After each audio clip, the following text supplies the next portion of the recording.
Directly involve नहीं है, लेकिन एनआईए को वहां से एक बहुत बड़ा तार मिला है और वो तार जा रहा है बाबा सिद्दीकी। महेश भट्ट के इर्द गिर्द घूमने वाले लोग और रिया चक्रवर्ती और शोभित चक्रवर्ती, अरबाज खान, सूरज पंचोली, डिनो मारिया। अब राहुल भट्ट तो बच गए हैं मित्रों, लेकिन अरबाज खान का नाम बड़ी तेजी से उछल रहा है। डिनो मौर्य का नाम पूरा ड्रग का ऑर्गेनाइज्ड बिजनेस करने वाला ये शख्स है, जिसके बारे में मैंने 2 दिन पहले वीडियो में दिखाया था कि आई एम अलाइव वो कर रहा है 13-14 जून को। अब जो पावर गैलरी से जो हमें सूत्रों के हवाले से खबर मिल रही है कि मुंबई की रात जो रंगीन होती है उसको संरक्षण सलमान खान का है और बहुत हद तक माननीय शाहरुख खान और बाकी जो एक्टर हैं जो थोड़ा मोड़ा नशा कर लेते हैं हल्का फल्का, उनको जब इस बात की जानकारी लगी कि साहब ये ड्रग का बहुत बड़ा बाजार है, तो माननीय शाहरुख खान ने खुद को अलग करने की पूरी कोशिश की और अपने परिवार को भी संभालने की पूरी कोशिश की, क्योंकि दिल्ली दरबार से संदेश पहुंच गया था कि जितना जल्दी हो सकता है आप इस धंधे से बाहर आ जाइए, इसके संपर्क में मत रहिए। शाहरुख खान ने खुद को संभालने की पूरी कोशिश की और उसमें बहुत हद तक कामयाबी उसे मिल गई, लेकिन वो अपने बेटे पर पूरी तरह से अंकुश नहीं लगा पाए। बेटा उनका इन्वॉल्व हो गया। बेटे पर बहुत जबरदस्त नजर एनआईए की है, ये ध्यान रखे। मैं ये नारकोटिक्स डिपार्टमेंट की बात बाद में आ रहा है। देखिए, नारकोटिक्स डिपार्टमेंट, रॉ, एनआईए, ये सभी एक ऐसी एजेंसी है जो आपस में कोऑर्डिनेट करके किसी भी इन्वेस्टिगेशन को आगे बढ़ाती है, लेकिन किसी को यह मालूम नहीं होता है कि एनआईए का कौन ऑफिसर है और रॉ का कौन। रॉ का तो आप समझिए पता करना भी मुश्किल हो जाएगा। आपके घर में बैठा हुआ व्यक्ति राव का है, लेकिन आरएडब्ल्यू के वो हैं ये आप कंफर्म नहीं कर सकते। तो आरएडब्ल्यू वाले का तो आप समझिए कि मोसाद के टक्कर का उनका इंटेलिजेंस है, और उस इंटेलिजेंस इनपुट का फायदा क्या हुआ?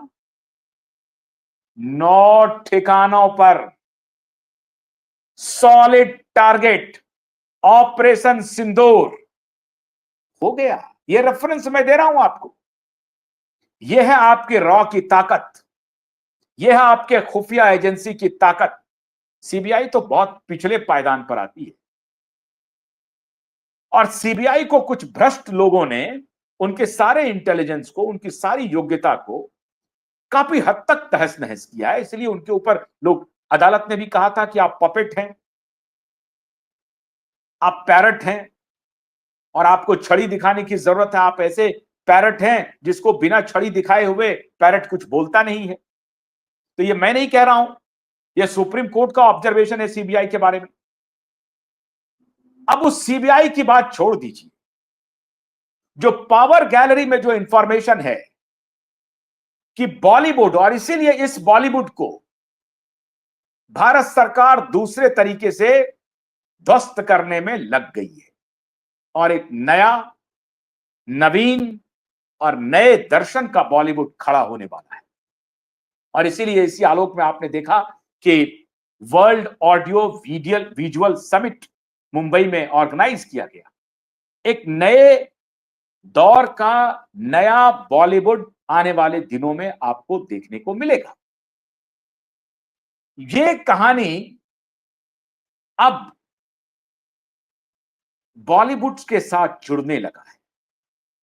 और मित्रों, जिस बात का affidavit on record Sameer Wankhede जी की तरफ से है, आज उसकी एक प्रकार से पावर गैलरी ने पुष्टि कर दी। और दिल्ली दरबार को अब पता चल गया है कि ये साहब, ये लोग चिकने चुपड़े जो लोग हैं, ये इनके चिकने चुपड़े चेहरे चेहरे के पीछे तो बड़ा घिनौना चेहरा है। ये लोग तो बहुत बड़ा रैकेटियर है।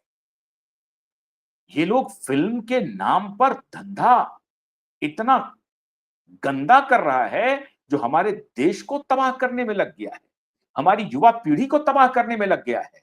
और इसका संबंध सीधे आतंकवादियों से है, टेररिस्ट गुट से है, क्योंकि इस ड्रग का पैसा सीधा टेररिस्ट को जाता है। और ये जो टेररिज्म को आगे बढ़ाने का जो खेल चल रहा है, उसमें ड्रग माफियाओं की पूरी सहभागिता है। इसीलिए दिल्ली दरबार ने अब रिया चक्रवर्ती के यारवाज पर शिकंजा कसना शुरू कर दिया है। और उस अभी तक जितने लोग बोल रहे थे कि रिया चक्रवर्ती सती सावित्री हैं, मुश्किल से 1 महीने का वक्त लग सकता है, क्योंकि जो एफिडेविट तैयार हो रहा है, उस एफिडेविट को एक बार आने दीजिए। हमारे वकीलों की 50 वकीलों की टीम रात दिन माथापच्ची कर रही है, और वो तैयार हो रहा है, डेथ वारंट तैयार हो रहा है, आजीवन कारावास का वारंट तैयार हो रहा है मित्रों, आजीवन कारावास का वारंट। थोड़ा सा धैर्य रखिए, इंतजार कीजिए। मोदी के ऊपर भी बहुत लोगों को शक हो रहा था, सवाल पूछ रहे थे, मोदी जी बताइए।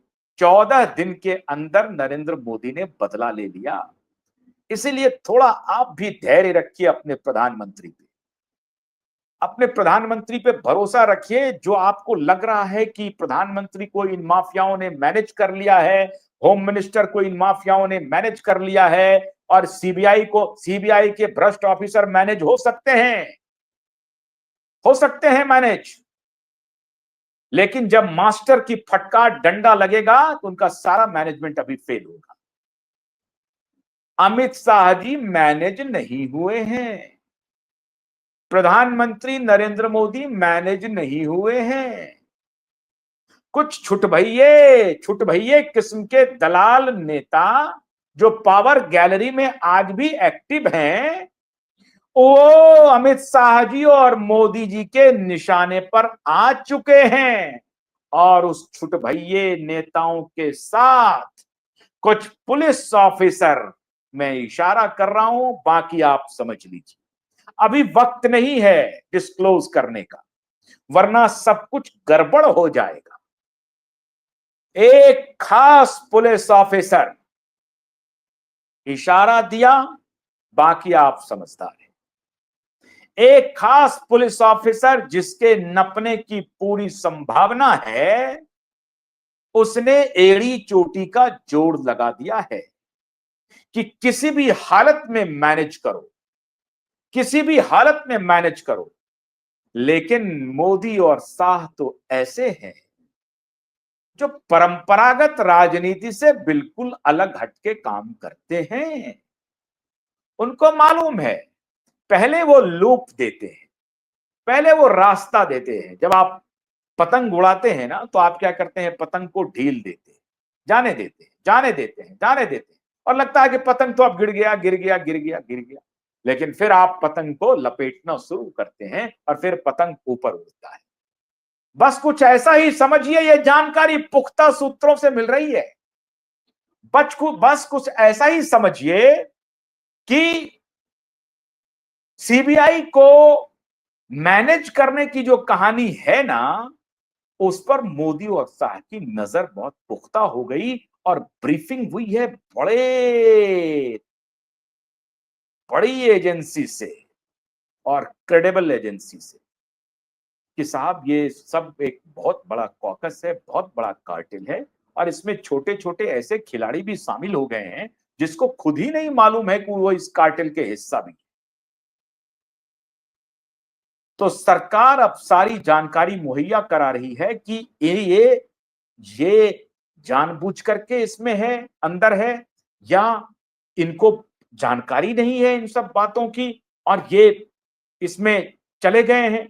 इस सब की पुख्ता जानकारी मुहैया कराई जा रही है और इसमें नारकोटिक्स डिपार्टमेंट की बहुत बड़ी भूमिका होने वाली है। नारकोटिक्स डिपार्टमेंट ये बात कहने के लिए जा रहा है कि साहब, जो आप शंका कर रहे हैं वो शंका 100% सच है।